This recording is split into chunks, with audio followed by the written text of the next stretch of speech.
Halo semua, perkenalkan saya Aula Hairunisa dengan NIM 2201010125. Di video kali ini akan dibahas mengenai Lab Container Orchestration with Kubernetes and OpenShift. Di sini dilakukan debug dan deploy untuk aplikasi multi-container ke Red Hat OpenShift Container Platform atau RHOCP. Lab ini memiliki tujuan, yaitu setelah kita menyelesaikan lab ini, maka kita diharapkan mampu untuk memverifikasi dan memperbarui konfigurasi objek service dan deployment di RHOCP. Yang kedua yaitu diharapkan mampu melakukan deployment objek-objek yang ada di RHOCP. Dalam latihan ini, tugas kita adalah melakukan deployment aplikasi codes ke dalam RHOCP. Aplikasi codes menggunakan dua microservice yang sudah dikontainerisasi, yaitu codes-API dan codes-UI. Di sini, rekan kerja kita telah mencoba melakukan deployment bagian pertama dari aplikasi yaitu container codes-UI ke RHOCP. Namun, pod mengalami crash dan tidak merespons permintaan. Selain itu, rekan kita mengalami kesulitan ketika mencoba melakukan deployment container codes-API ke RHOCP.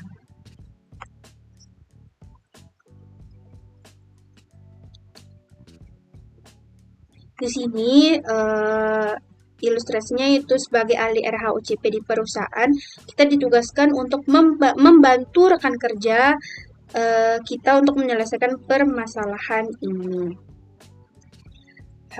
As the student user on the workstation machine use the lab command tool.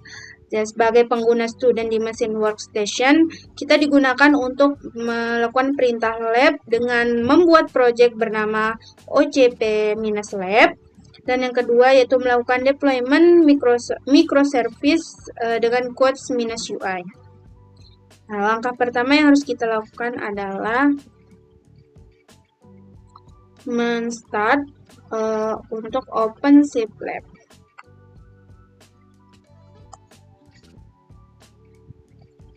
Enter. Di sini, script lab ini secara berkala mengevaluasi pencapaian tujuan atau hasil dari lab. Di sini kita ditugaskan untuk membiarkan script ini tetap berjalan di satu terminal dan kita disuruh untuk mengerjakan tugas-tugasnya itu dengan membuka terminal baru atau terminal yang berbeda. Di sini yang harus kita menyelesaikan yaitu 5 permasalahan.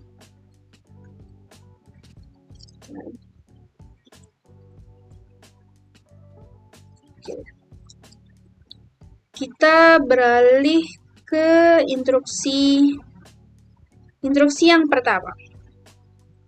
Di sini kita disuruh untuk memasukkan atau masuk ke klaster sebagai pengguna developer dan memastikan kita menggunakan project yaitu OCP-lab. Yang pertama yang ada di bagian 1.1 yaitu masuk ke klaster sebagai pengguna developer. Kita copy yang ini.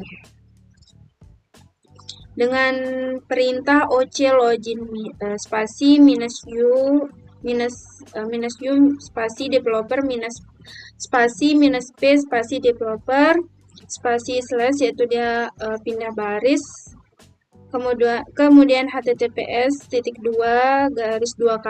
API .ocp4.example.com.26443. Kita di sini buka teks dialog, kemudian kita send.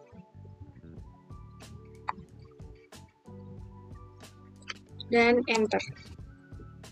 Di sini tertera login successful, artinya login kita itu berhasil.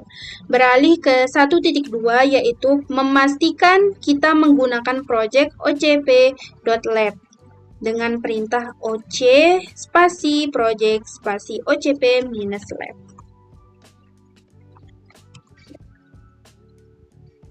kita enter. Nah, di sini already on project. Beralih ke instruksi kedua, yaitu kita disuruh untuk masuk ke direktori tilde spasi D0188 garing labs garing OpenShift spasi lab. Yaitu di sini direktori ini berisi file-file YAML untuk codes-API di mana telah dibuat oleh rekan kerja kita. Perlu diperhatikan bahwa file-file yang ada di YAML ini tersebut mungkin mengandung kesalahan. Kita eksekusi perintah ini cd spasi tilde spasi garis garing D0188 garing labs garing OpenShift -lab garing. Kita enter. Nah, kita sudah masuk ke direktori ini. Kemudian beralih ke instruksi yang ketiga, yaitu kita disuruh untuk menggunakan file development.yaml untuk melakukan development container yang ada di codes-API di dalam project RH OCP-lab. Oke, di sini kita disuruh untuk mencoba membuat deployment dengan menggunakan file yaitu deployment.yaml dengan instruksi oc spasi create spasi -f spasi deployment.yaml. Oke, kita enter. Nah, sudah. Di sini, deployment tersebut mendefinisikan atau menjelaskan sebuah pod aplikasi dengan label apps sama dengan codes -API. Tetapi bagian .selector.matchLabels-nya menggunakan label yang berbeda. Di sini kita disuruh untuk membuka file deployment.yaml yang ada pada instruksi 3.2. Menggunakan editor teks seperti gedit dan ubah bagian pada page.selector.matchLabels agar menggunakan label yang sama dengan yang ada di page.template.metadata.labels. Sini kita disuruh open gedit terlebih dahulu. Gedit deployment.yaml. Oke. Nah, sini sudah dibuka. Kemudian kita disuruh menambahkan pada bagian ini. Kita disuruh menambahkan di bagian template, metadata, labels. Nah, yang ini. Di selector. Oh, yang ini. Di sini di app-nya itu tertera cuma codes, kemudian kita menambahkan dengan -API agar menjadi codes -API. Itu page, replace-nya 1, selector, match labels, app, codes -API. Kemudian yang di template metadata, labels, app, codes -API. Lalu kita save dan tutup. Setelah itu beralih ke 3.3 yaitu membuat deployment dengan menggunakan file deployment.yaml dengan perintah oc spasi create spasi -f spasi deployment.yaml. Sini. Enter. Nah, sini sudah tertera yaitu create. Itu sudah dibuat.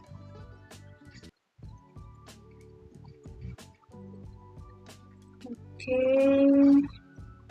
Beralih ke 3.4 yaitu memverifikasi bahwa quotes minus API aplikasi minus quotes API pod ini berada dalam status running atau berjalan jika pod aplikasi berada dalam status container create.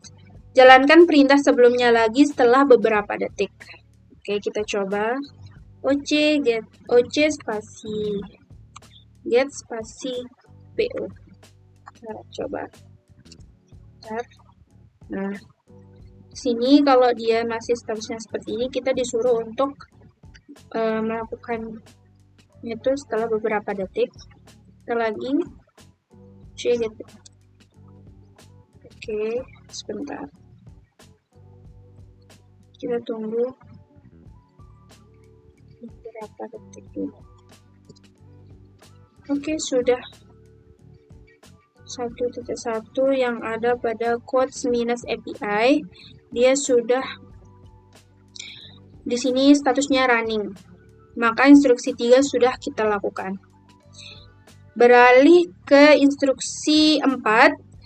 Di sini kita disuruh menggunakan file service.yaml untuk mengkonfigurasi jaringan kontainer quotes-ui yang ada pada project ocp-lab.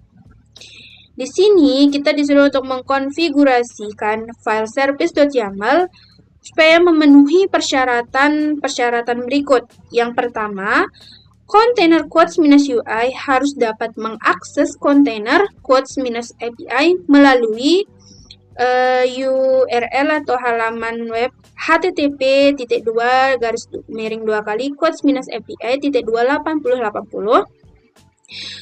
Kemudian yang kedua yaitu di sini kita disuruh untuk menggunakan kontainer quotes-API secara default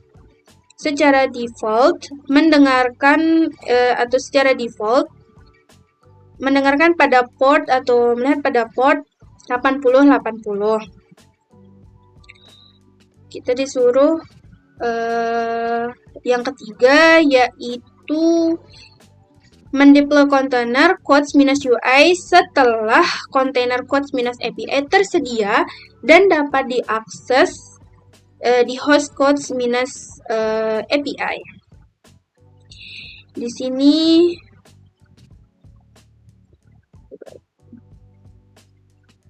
Di sini arsitek aplikasi menyarankan agar kita merestart aplikasi quotes-ui jika aplikasi tersebut dideploy dalam urutan yang salah. Oke, di sini kita membuka untuk instruksi 4 ini.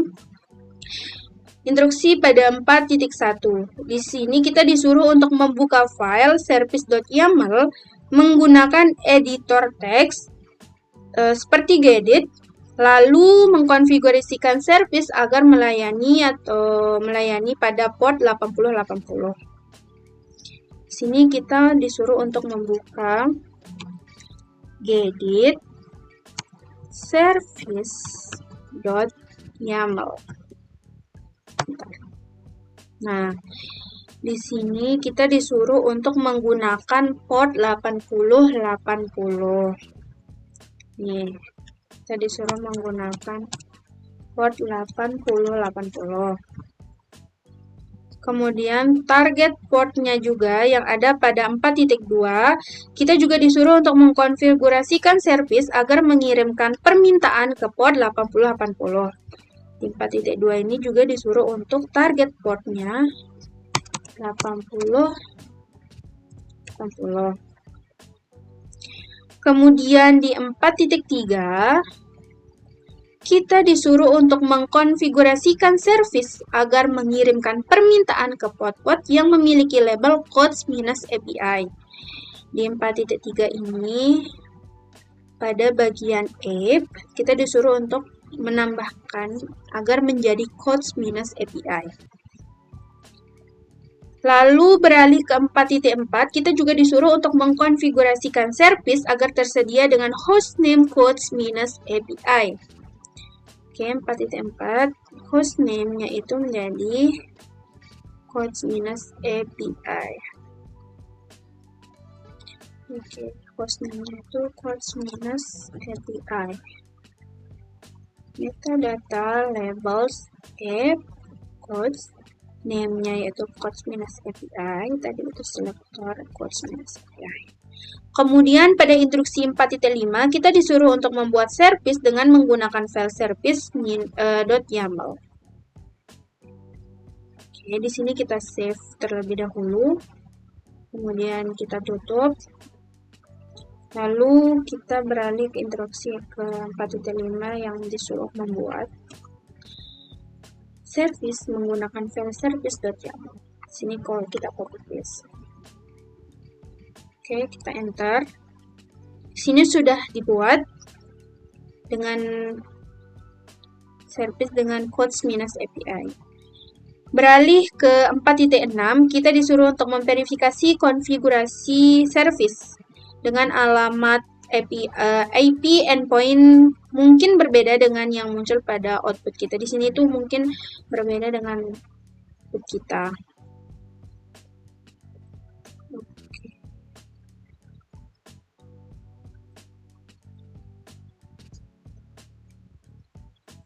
If your output differs.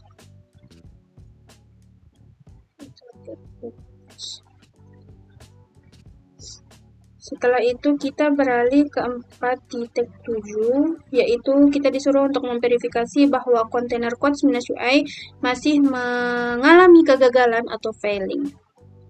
Kita coba.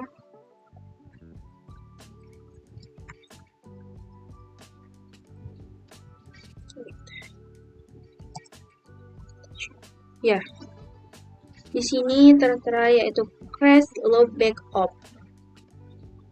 Kita disuruh untuk merestart yaitu pada 4.8. Di sini kita disuruh menghapus kontainer yang memiliki label apps sama dengan codes-UI dan kita disuruh untuk membiarkan deployment codes-UI membuat ulang kontainer tersebut secara otomatis.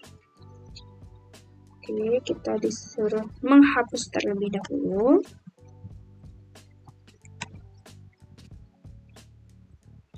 Oke, kita enter. Oke, sudah. Kemudian, verifikasi bahwa deployment codes-UI telah membuat kontainer baru, yaitu dengan OC spasi get spasi PO. Kita paste, kita enter. Nah, di sini semuanya atau kedua-duanya yaitu codes-API sama codes-UI-nya sudah sama-sama running. Yaitu instruksi keempat sudah kita selesaikan. Kemudian untuk instruksi yang kelima, kita disuruh untuk membuka web browser dengan mengakses alamat atau laman http://ocp-lab.apps.ocp4.example.com. Lalu memverifikasi bahwa aplikasi berjalan dengan baik. Di sini kita copy terlebih dahulu. Kemudian kita ke activities. Lalu membuka Firefox. Kemudian mempaste alamat yang tadi untuk membuktikan apakah sudah berjalan. Kemudian kita enter. Nah, di sini sudah muncul quotes yang menandakan kita sudah berhasil untuk verifikasi. Kemudian kita beralih ke sini, ke workstation-nya. Kemudian kita melihat ke yang tadi. Di sini sudah tertera 5 phishing dan malware. Intinya atau kesimpulannya kita sudah menyelesaikan permasalahan yang tadi. Oke, langkah terakhir yang harus kita lakukan adalah as the student user on the workstation machine. Sebagai pengguna student di mesin workstation, kita disuruh untuk menggunakan perintah lab untuk menyelesaikan section ini atau latihan ini. Dengan mengacu ke perintah lab finish OpenShift minus lab. Sini. Untuk menghentikan lab ini. Kita enter.